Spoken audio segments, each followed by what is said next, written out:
I'm very happy to have my next guest join us. She's a very talented singer and songwriter performing at Outside Lands this year. It is Salem Ilese. Hi, thank you so much for the nice intro. It has to be interesting, that phone call, that text, the message, whatever. Explain to me, detail for me how you found out. Definitely. So this has been the highest thing on my bucket list since I was 14 years old, which was the first time I got to go to Outside Lands. And when I met my manager, I remember telling him, my dream gig is to play Outside Lands in San Francisco. And he was like, okay, cool. I will see what I can do. Like, don't get your hopes up for a while. Like, I'll work on it though. And it's kind of just been like the goal, throughout the last few years for my career. And this year, a few months ago, I received a text from my manager and he was like, I have cool news. But I was about to walk into a songwriting session and he was like, I'm not telling you until you're done. And I was like, oh, I need to write really fast. So I remember kind of rushing through the session and I was like, I need to find out what this good news is because I'm just the anticipation was killing me. So I remember getting out of the session and immediately calling him and he was like, you're playing Outside Lands, and I just was crying and so excited. And I immediately called my parents, who still live in the Bay, and they were so excited. So it'll be really fun. That is so rad.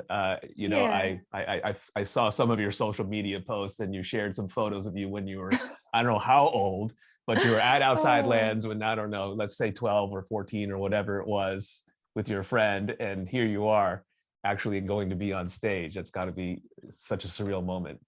Oh yes, surreal is the best word to describe it. I really can't believe it. And yeah, those photos are so funny. I love those. You could definitely tell that I've been going since I was quite small. My dad took me the first year and my friends, and we went together. It was very fun. Did you want to go with your dad or did he drag you along? I wanted to go, but I was 14 and my parents were like, you're not going to a festival alone. But my dad is also, he has great music taste, and I'm so glad that he took my friends and I, because there was the headliner that year and they were the Killers, and my dad was like, oh, you're gonna love this, it's gonna be so cool. But Tiesto was also playing and I at 14 was just the biggest Tiesto fan, and the song Wasted was doing really well at the time, and I was like, I really need to see that song, so I'm not going to go to the Killers because I didn't know who they were at the time. And my dad was like, no, I'm sorry, like I am dragging you guys to the first few songs, just give it a few songs and then we can go to Tiesto. And I was like, fine, okay. My friends and I are like, who are these guys? So we get there and Mr. Brightside starts playing and I was like, oh, I know this song, I love this song, and we danced to that. And then I made him leave and go to Tiesto. And no shade to Tiesto, because I still love Tiesto. But the Killers are now my favorite band in the world. It is my favorite music. It's like, my comfort music. And I walked away. But because I went to Outside Lands with my dad, I then discovered the Killers. So I'm very grateful for it. And I kick myself a little every time I think about that, because I would have loved to see the rest of the set. Hey, they're doing a little tour. In fact, they'll be in San Francisco in a few weeks here. Yes, I unfortunately will be in Asia at the time. Not unfortunately, because I'm very excited for that trip, but I've missed them every time they're on tour. We've always been in different cities, but one day I'll get to see the full set. I'll record some clips for you and send them over. Thank you. Please do. It's much appreciated. That's the best thing about festivals, especially when you're still figuring out what your tastes are, or even just as a casual music fan, going to a festival, you get, these little samples of all these different artists, right? Are there any other artists that you discovered at Outside Lands? Ooh, I actually got to see SZA perform, but I think it was 2014 or 2015. It was really, really early on. And I remember not a lot of people were at the stage. And I think G-Eazy was playing at the end of the day. And my friends and I really wanted to be front barricade for G-Eazy. So we got there at noon and we stayed at that stage the whole entire day. We did not leave even for food. We were dedicated. We were front barricade for G-Eazy, but also for SZA. And I remember thinking, this is one of the best performers I've ever seen. She did a jump into the splits. It was insane. Like her performance abilities, singing, dancing, the charisma, all of it was so cool. So that was definitely a memorable one. I got to see Billie Eilish, and she was on Land's End, so she was main stage, And I remember it was such a beautiful set. And I think she was in a cast. I think she had broken her ankle or something, but it was really, really cool because that was in August. And a few months before, I had seen her at Paradise Rock Club in Boston, which is a lot smaller than Land's End of Outside Lands. And it wasn't even a sold out show. So it just goes to show like how quickly that, that fan base grew and everyone kind of figured out that she's incredible. So it was really incredible just to see like the smaller show to then. That's so awesome. And I'm really excited for you and for people to discover what you can bring to the table, and your music and your journey is very interesting. And you mentioned your dad, very influential in shaping some of your early music tastes with the Beatles and the classics and those kind of things. You also were schooled by Bonnie Hayes, and I'll talk about her in a moment, but a notable figure in the 70s and 80s in the rock music scene. So with that type of foundation, one would think on paper, oh, Salem Ilese, she must be like this folk acoustic singer-songwriter or what have you. And instead you turn on Mad at Disney or PS5 and it's not that. Yeah, that's really funny that you say that because I did very much start out in the very, acoustic, more folk, almost adult contemporary style of songwriting very early on. I would play open mic nights every Monday at the Sweetwater in Mill Valley. And it was my favorite thing to do. And I would get up there with my little hat on. And I had like cowgirl boots and I would like play my little keyboard and occasionally guitar, except I'm very bad at guitar. So it was always, very slow and jolting, but so fun.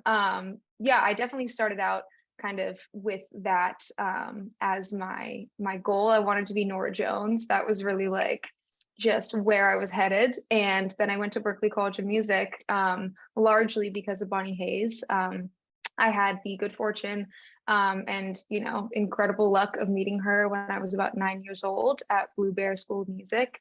And she taught me absolutely everything about, the basics of songwriting and kind of just like instilled in me the importance of lyrics, especially, which I feel like is, a lesson that I'm so grateful to have learned early on, because that is my favorite thing to do, is just write lyrics. And then when I was 12, she got the job at Berklee College of Music and left and went to Boston.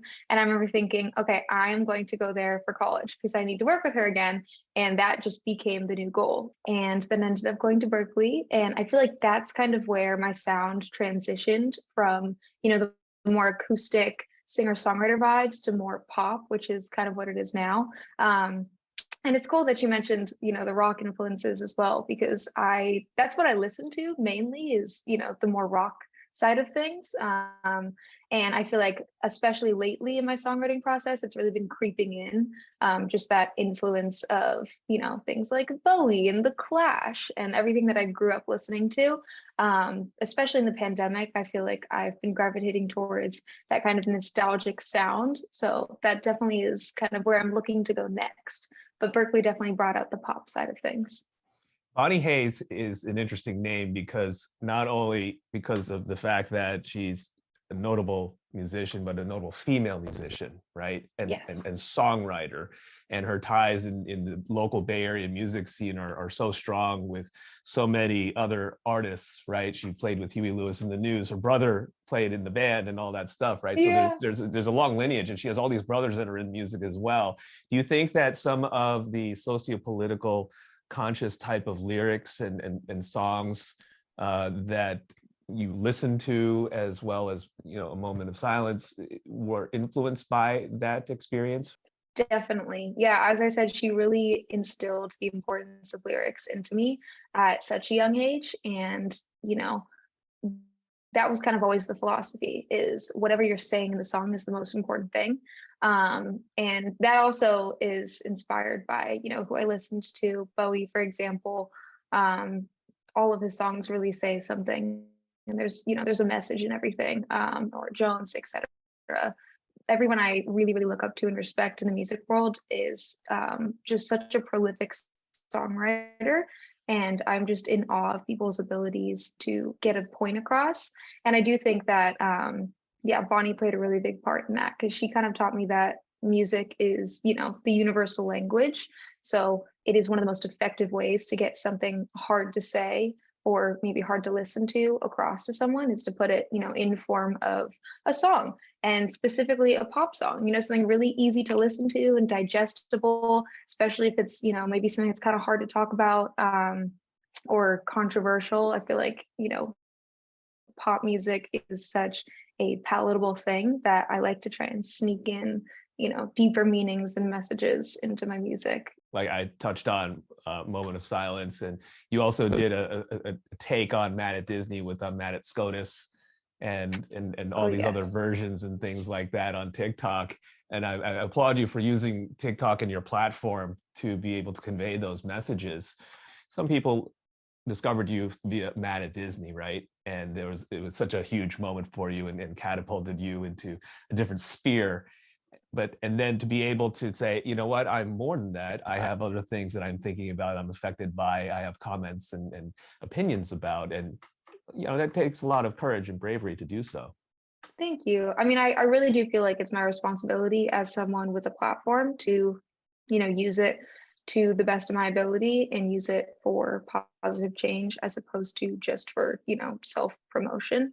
And I think that we're in a really cool time right now where fellow artists and people in the public eye are really realizing that, and they're kind of taking it upon themselves to speak out about important things and really share, what they believe to be important messages. So I'm just grateful to be a part of that generation. And you've also partaken in a few collaborations as well, more recently with TXT.